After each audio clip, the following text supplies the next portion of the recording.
Welcome, warriors, to Power Over Pink. I'm your host, Tara, and today I have with me Shawna. Welcome to the show, Shawna. Thank you. We're so glad that you're here and willing to share your story with us. So, first, before we jump into that, though, tell us just a little bit about yourself. I've been local to the area. We moved here in 1993.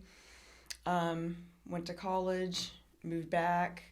I have 3 kids. They're 13, 14, and 15, and they go to school in Gulf Breeze. They're all in sports, so I stay pretty busy. Yes, you do. That's a lot of hormones in your house. Yes, it is. Back to back to back. My Yes. goodness. Do they all get along pretty good? They get along for the most part. They're pretty close in age, like mine. Mine are a year and a half apart, so it's a lot. It is. It's a lot all at once, and then all of a sudden you're like, oh wait, where are my kids? Yeah. Okay, well, so how long has it been since you were diagnosed, or maybe since you finished treatment? Let's do that. Well, I was diagnosed in 2012. My last treatment was in, 2015. 2015. All right, that's a long time. Congratulations. Thank you. You look wonderful. How are you feeling? Good. Yeah? Feeling good. You look like you've fought hard to get your life back. Oh, absolutely. So that's wonderful. What was your full diagnosis? I was stage T1A. T1A. What is this? I don't know. Just stage 1. Okay. Like, it had just become invasive. So Okay. it wasn't a big area of invasiveness. Okay. That's wonderful. Right. So what was your treatment plan?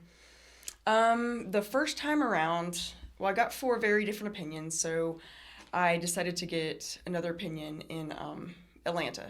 So I went to Cancer Treatment Center of America, and they came with a whole treatment plan. But what I liked about there was they don't treat just the cancer. Like, they have a counselor you can talk to, a nutritionist. They have a naturopathic physician where you can get supplements instead of just all kinds of medication. So I liked that they treat the whole body, not just the cancer. So Yeah, that's fantastic. I got none of that here locally. right. But so that year I did a whole year of Herceptin because I was triple positive. So I would fly there every 3 weeks for a year. So you were triple positive. Okay. Triple positive. Wow. And then so I flew there with Herceptin, but the second time around I had a different treatment plan. I finished treatment the first time around, and I went back 6 weeks later just to make sure my PET scan was clear, and it came back to 2 lymph nodes under my armpit and 1 in the chest wall. So that time around, I had the lymph nodes removed. To get clear margins, I had to have 13 lymph nodes removed. Wow. So after that treatment plan, I had the Herceptin, Perjeta, and I had Taxol. Oh, yeah. So I had those, and the Herceptin and Perjeta, those were for an entire year. The Taxol, I think I can't remember exactly how many rounds. I want to say 5 rounds. Wow. Yeah. That was hard on your body. Oh, really hard, yeah. Especially after just coming off of 6 weeks prior finishing up treatment. So was it the same diagnosis, though? So maybe just the Herceptin didn't quite knock it out, or did they say? Yes. So they classified it as a reoccurrence of stage 1, but if I had just been diagnosed, it would have been stage 3. Wow. Yeah. So it was very aggressive. Oh, yes. Okay, so they had to be aggressive with treatment. Right. So that's a long time to do that. So, but then after a whole year, your body was able to overcome it. Did you have to have surgery? A mastectomy? Initially in 2012, I had tissue expanders, and then I had a mastectomy. Now I wish I would have done both, because in 2019, I had like a spot on the right side that they had a biopsy, which was negative, but still, I still have to get mammograms and still have to worry about it. But at the time, being only 30, I was having a hard time with all of it emotionally. So Yeah. but in hindsight, that's what I wish I would have done. So how old were you when you got diagnosed? I was 30. You were right at 30. That is so young for that. My goodness. And my primary doctor, I went in and I was like, okay, there's definitely something going on. Like, this breast is more dense. And then I noticed we just got back from vacation. I was doing all the laundry, and I noticed in all my bras, bathing suits, there's like bloody discharge in there. And then so she sent me for the mammogram. It's because all of the ducts were blocked. So that's how it had just become invasive. And so, but I think that, and she was like, oh, I'm sure it's nothing. But she's like, let's just get a mammogram just in case. But I'm glad, because so many women go undiagnosed because they're like, oh, you're too young. And it could happen. So Yeah. I'm glad she was proactive with it. Yeah, I'm glad she listened. Yes, So absolutely. it all showed up on the mammogram, and then okay, well that's wonderful. I can't imagine at 30 though. That is the one common thing that I hear over and over is how you're too young for that. Right. Right. But there's women at 19 getting it. I mean, I was just told a story of a woman who was 19 with stage 4. I went to the Young Survivor Coalition down in South Florida. There was a girl speaking at one of the sessions, and when she hit puberty and started her period, she was diagnosed at 14. 14? 14. Wow. That's insane. That is insane. God. I mean, she was 24 when she was telling her story. That's amazing. Well, I mean, having a daughter of almost 17, she's hormonal, and I think all the things that I know about hormones now and the connection, I think, oh my goodness. So we're actually getting her blood work in the next 2 weeks just to make sure, just to see where she's at, because did you ever have any hormonal imbalances? Like, did you ever have problems getting pregnant? It doesn't sound like it. I mean, no. And I think that, like, with my hormones for that many years being high, that, like, finally when I didn't have the hormones, that's when, like, because my daughter was only 2. Right. So. And did you breastfeed your children? My oldest I did for 6 months. My middle one I did for a few months, and then my daughter I didn't. Yeah. I tried. I was not able to. It's not for everybody. Right. If your body can't do it, your body can't do it. Okay. So when you had the lymph nodes, 13, you said? That's a lot. Did you have any side effects from that, like long-term damage? Or no, anything? For a while I would wear the compression sleeve. Like after that surgery, because I couldn't go back to the gym right away. I couldn't do the things that I had previously been doing, so I would wear that to help with like lymphedema. I never had any issues with lymphedema. That's lucky, because I don't know if you know this, but you can get lymphedema in your breast tissue. I didn't know that.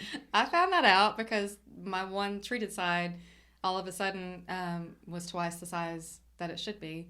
And I was like, my goodness. And anyway, it's a long story, but they were like, normal breast changes for somebody who had, and I was like, is it lymphedema? Is it lymphedema? And then my surgeon was like, oh, you have lymphedema, get a compression bra. It was a whole thing just for them to tell me what it was. Oh, yeah. But I was like, I didn't know you could get it in your breast tissue. I was always aware of my arm. Right. Anyway, I have numbness in this armpit from where they took my lymph Me nodes. too. I certain spots under my arm, I can't feel anything. Did they tell you that though? Because that was one thing I was like, I feel like somebody probably should have said something about that. I don't think they did. And like, so with one of my reconstructions, I had the DIEP flap. Oh wow. I had that, and that one was. When did I have that one? That was in 2019. Okay. When I had that, and I had it here locally, and so that was tough because I had like 6 drains, like because you have them on your waist and so the biggest thing with that was that I ended up, they gave me antibiotics weren't working, so I was out of the hospital for like a week. As soon as I'd come off antibiotics, I would get sick again, and so I ended up going back to the hospital after that to get IV antibiotics. I had a staph infection and E. coli infection, and like for a week. I mean, I was miserable. Golly, it's like kick you when you're down. I know. And the reason why I decided to go with that surgery is because from all the radiation on the side that I had breast cancer, like the tissue, there was no way to like make them even. So reconstructive wise, that was the only option I had. And because every surgeon I talked to was like, the tissue is just so, your skin's doesn't have the flexibility that it did, because it did gone through war. Right, exactly. It had been through enough. It was like, no. So how many surgeries have you had since everything? So I had the mastectomy, the lymph nodes out. Then I had a hysterectomy because on a scan it showed a place on my right ovary, and I'm like, I'm not gonna go through this again. And this was in 2016, so it was like I had just finished everything the second time around, and I'm like, hysterectomy. Yeah, done here. So the hysterectomy, and then the DIEP flap, and then might be missing some in there. I'd have to go Probably. back. Did you have a port placed? I did have a port. I was about to say, a year of treatment, you would definitely benefit from a port. The second time around, I decided to get a port because the first time I could only use my right arm, and by the time I was done, my veins were just shot. Yeah. Like, there's no way I could have handled chemo. No. So it was best to get, because I had 2 different surgeries with the lymph nodes. I had the one underneath the armpits, and then when they took this one out, they put the port in at the same time. Okay, but still. Those ports, nobody talks about how uncomfortable they are, too. I know. You're like, you can't really lay on your stomach. There's so many things you can't do. I do love my scar. Of all the scars. Right. I'm like, yeah, I'm a warrior. Yes.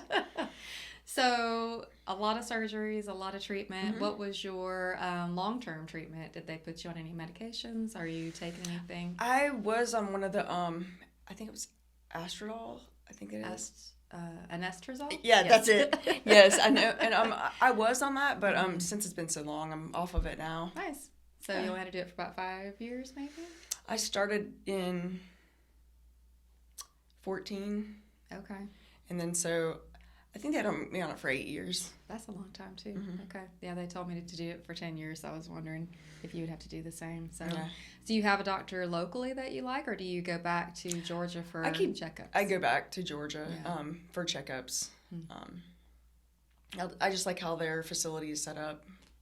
Yeah, I mean, it sounds pretty fantastic because just having the supplements to help support your body and kind of explaining things instead of just being a basic standard protocol, because you're anything but basic and standard. I mean, with your age and all your factors, I think that it needs to be more customizable. So, well, maybe that's a great thing to know, that facility is not so far away or worth the drive. Yeah, it's about 4.5 hours if you drive. Yeah, that's not bad at all. Okay. And some insurance companies will cover your travel to go there. Really? That's nice. And if you drive, they'll do mileage reimbursement. So your children were very small with the diagnosis. So how did you manage 3 little ones with going through a year of treatment? I had a lot of help from my mom, from family, from MOPS, my husband at the time. But I mean, of course, he was still working. So MOPS did help with meals. One thing that I thought was the greatest thing is I came across an organization that they will, like, clean your house. Oh. For free. Like, one time they'll clean it for free. Patient? Yes, if you're a cancer patient. What? What's the name of the organization? I'll have to look it up, and I'll send it to you. Yeah, let me know. I'll put it in the link below. That was such a big help. Yeah. Because having 3 little kids, not really being able to get up and do anything. Right. And so that was a huge help. That would be amazing, because that was one of my biggest things, because I was like, my husband doesn't know how to clean. My mom would try. It was just a whole thing. So that would take a lot of burden off of everybody. It definitely did. That was a huge help. Yeah, definitely. But your kids kind of, like, did they understand at all with their ages? Mean, I got them a book that was kind of age appropriate at that time, but I just still really don't think my 2- and 3-year-old really understood. Now, my oldest that was 4, he started acting out in VPK and started having issues because life was not what he was used to normally, like with me traveling and having surgeries and stuff. So, yeah, it was tough on him for sure. Now that they're older, do they talk about it at all? Some, I mean, they will talk about it, like, when I have, checkups and stuff. Like, now, obviously, they're more concerned because they understand, like, what could happen, possibly. I wonder if it gives them a better viewpoint of you, though, knowing what you've been through and what you've overcame, because kind of makes you like a warrior mom. Right. And, the crazy thing about it is, like, when I think about, my daughter's going to have to start getting mammograms at 20, which is so young. Right. It is very young. Now, did you have genetic factors? Did they do your genetic testing to see if it was, family?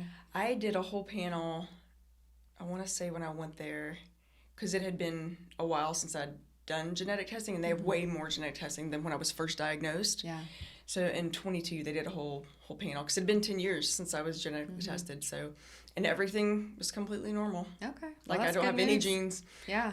Good news for your kids. Right. I mean, it absolutely. I felt when mine came back negative, I was like, oh, thank you, Jesus. Because the thought of passing that on. Right. And them having to face what you faced, like, we would not wish it on our worst enemy. No, like, not at all. Never, especially not our kids. Well, that's a sigh of relief. But so what have you done to, like, rebuild? I mean, a year of chemo and radiation and all that stuff had to take its toll on your body. So what has been like the biggest, hardest thing to overcome since that? Like, if you had any long-term side effects or anything that you've kind of just... I like on my left side, I do have like some damage to my left lung from radiation. I think that's really the only thing. I mean, I did, when I was on treatment, they would do like the heart scans because some of it's hard on your heart. I probably should have another one of those because like my blood pressure's high now. So, but yeah, that's the lung thing is the main thing. That's not too bad. I mean, considering. Yeah, exactly. I mean, it's kind of scary still, but I mean, we'll take it because we're here, and that's okay. Right, There's going to be a battle wound. Everybody's got a different battle wound coming out of the field because you really do. I mean, I said it before, but it's like a soldier coming back from battle. If they had a wound, you would tend to it, and most likely they're going to get some sort of a wound for coming home, and we're no different. I mean, I never really fully understood the whole warrior thing. Because I was like, I just got a diagnosis that I have no control over. So I'm not a warrior of anything. But then when you go through the treatments and you go through the mental and the emotional and kind of just handling all of it while handling life, I was like, oh, yeah, you're definitely a warrior. Oh, absolutely. So anything that you want to tell us specifically about your story that... I think the biggest thing is like ask questions. If you aren't comfortable with your doctor, get different opinions. Just make sure you're comfortable because it's your body and you need to be happy with the treatment that you're going to receive. Yeah, I agree. Be your own advocate. It's got to happen. If you don't feel comfortable with your doctor, find one you do feel comfortable with. If he doesn't or she doesn't seem to listen, find one that does. Right. So even if it's worth doing what you did and going to a different facility, I'm going to share it. I'm going to share it because I think it's funny. So, I mean, people say, oh, you've got the best doctor for your area, and they're the best. And I'm like, well, I mean, what does that even mean? Because, I mean, how do we know what standard we're holding it to? I mean, we are a small town. We're a big, small town. But anyway, I joke because I'm like, well, I can order the best burger at Burger King on the menu. Yeah, that's true. But I'm still at Burger King. Yeah, I get what you're saying. That's true. You know, and I know I have friends here locally that like they love their oncologists. So I mean, and traveling for treatment's not for everyone. Like it was very difficult when I'd have to fly out and have to be there. I'd have all my appointments, meet with my doctor the next day, get the infusion, fly out that night because I still had kids. I still had stuff to do. That's a lot. But you did it, and my goodness. And so you're still here, and everything is going well, and the kids have all grown up, and life is good. So, I mean, I'm so proud of you for sharing your story and what you've been through. And if you have any questions for Shawna, just put them in the link below, and just we'll get that, what you told us about the... House cleaning. And then, actually, you had said something about... when they would pair you up with someone to kind of talk to someone who's newly diagnosed? Yeah, they used to do that through Cancer Treatment Center of America. City of Hope, it's actually City of Hope. They got bought out, but it's still the same treatment and everything.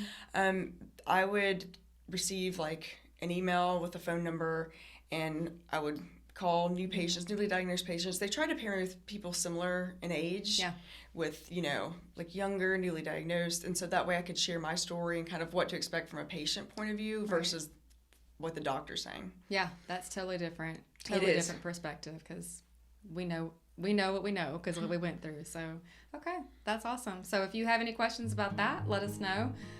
If that helps you at all, look into it for yourself and maybe get paired up with somebody who can help you along your own journey. And Shawna, thank you for being here and sharing your story. I think it's wonderful. And y'all stay tuned for the next episode. We'll see you soon.